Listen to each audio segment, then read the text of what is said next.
Good morning. Ngasi card message yengse. Ngasi card message se khoi kaino ko rashi gi matungina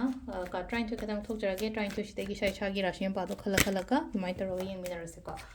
ado site gi ko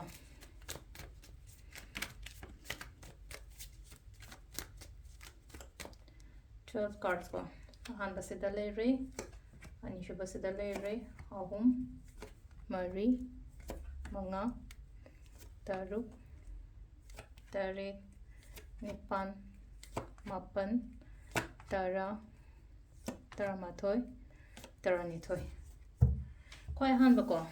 khoi han ba khoi gi keno yeng ase mesh rashi ko mesh rashi gi na kai message la ke answer mesh rashi gi na sile se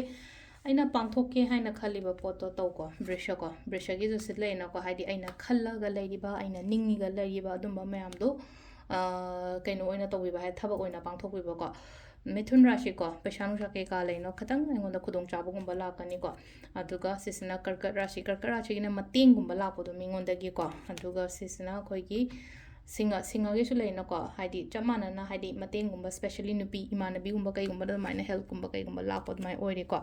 khatang wakhan wa ba oina oire kaina gi na silai se wakhan wa ba khatang doubt ka leibo do isha da ko mai taraga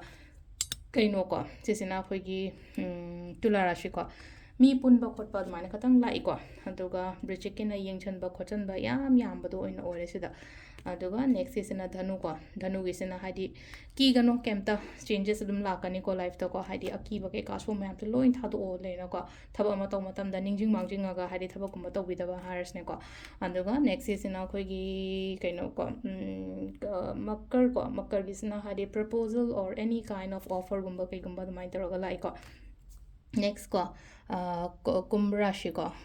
kumbarashi gi na sida lai se kaino ha kan sida